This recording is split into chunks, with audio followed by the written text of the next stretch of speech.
Good morning from Cape Town again. I am having a great break from travel, and it's giving me an incredible sort of focus time for writing my book.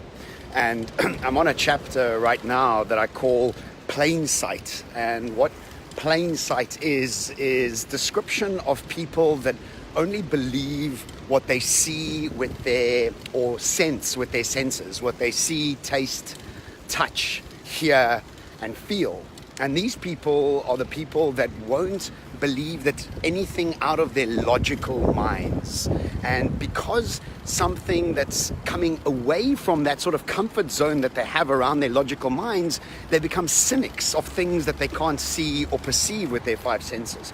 And this cynicism and pessimism, I see a lot around me. And I think people do it as a defense mechanism where their egos are not allowing them to change their behavior, and anybody they see changing their behavior, they mock. And these people that live in plain sight are people that are really keen on never being seen as gullible, have really bring about their idea of pride over everything else, and they never want to be seen as a fool.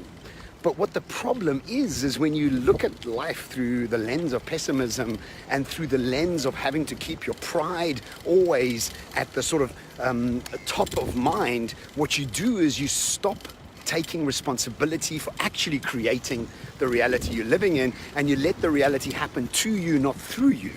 In my first book, What's Your Moonshot, I called these people the arrogant, inferior victims. In other words, what they do is anybody that's doing anything better than them, more successful to them, doing something that's more future focused, what they do is they call them out, even if it's in their mind or in public, they call them out, they pull them down below themselves to make them more powerful with their own thinking, so that they are arrogantly making somebody else inferior to them.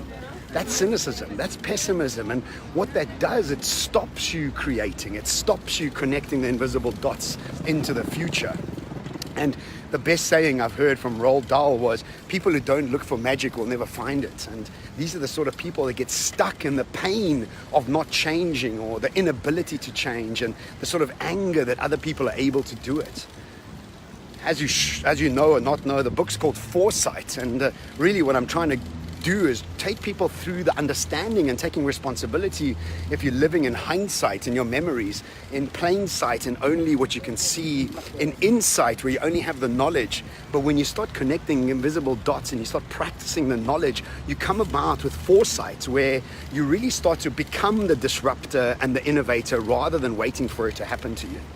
So I really feel that the danger of pessimism and cynicism is something that will stop you ever moving forward, being flexible, being adaptable, and really starting to look forward to the future rather than seeing it as a stagnant, scary place. Anyway, ciao from Cape Town. Next week I'm in Bahrain, which I'm really excited about. I'm opening up an innovation summit there, and the travel really starts to begin after that, which I'm really excited about.